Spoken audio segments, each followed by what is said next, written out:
Hi, everyone. Book 7 in our Weird Time Warp series called The Kids in Miss Coleman's Class.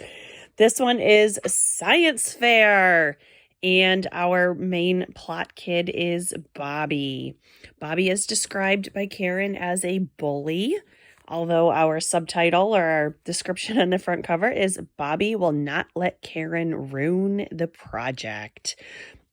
So I do like the picture. I like how they're glaring at each other. She clearly thinks she's the smartest person in the room. And it'll be funny to hear things from Bobby's perspective because Karen is not nice to him. So I actually read this book about 2 weeks ago, and they don't have the greatest sticking power. So let's see what I remember. The kids are working on science fair projects, and they can do pretty much anything they want. So Karen's group decides they are going to get a pregnant mouse who is almost set to give birth and weigh her and size her and count the babies and everything. And amazingly, they are able to find a mouse at the pet store that is just about to give birth. And, you know, that's a very, very convenient plot point, but whatever. One thing I did particularly like about this is they go to the pet store, and this pet store does not sell cats and dogs or larger animals. And I think that's really good. It points out that they should not be confined to tiny little cages. And there are certainly more than enough of them at shelters that we should be getting our large pets there. So I did think that was a good message to include in a kid's book, particularly a book for such young kids, target audience, the second grade. So the mouse's name is Harriet, and Harriet disappears, and of course Bobby and Karen both blame each other, and it winds up that it was all a big misunderstanding, and whatever. They don't win the science fair, but who cares? So there were a couple points that I wanted to read out loud, just things that I had remembered or things that had stuck with me while I was reading it. So the first one is, what page is this? Page 12. They're talking about different things they have learned in science. Karen Brewer raised her hand. We have learned about weather, she said. Sarah raised her hand. And animals. And plants, said Karen. The planets, said Ian. What is inside our bodies, said Karen. Doesn't Karen ever stop talking, wondered Bobby.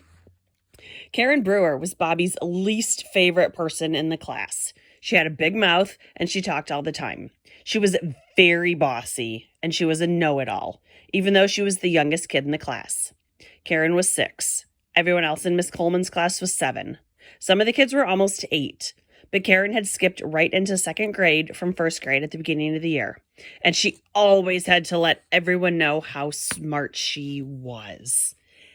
And I really like that sentence or that paragraph, couple paragraphs. It's kind of like the author has finally gotten the memo of how much adult readers don't like Karen.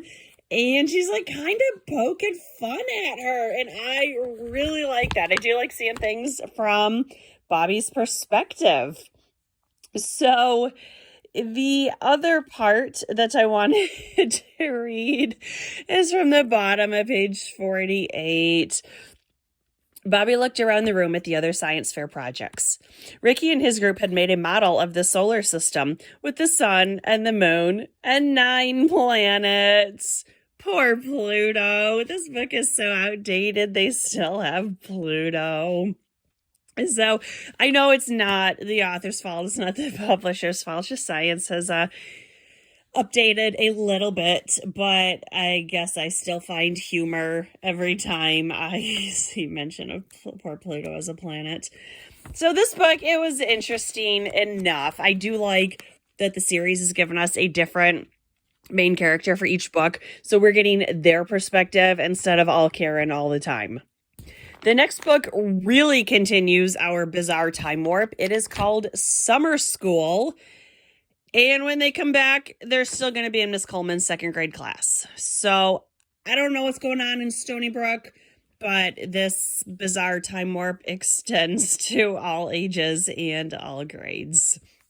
So I will get to that one next week. This was science fair. It was perfectly fine. It's par for the course. It's not the worst thing I've ever read, and in many ways I think this is a better series than Babysitter's Little Sister. So thanks for watching. Enjoy the science fair. Let's talk about Pluto, and I'll see you guys soon. Bye.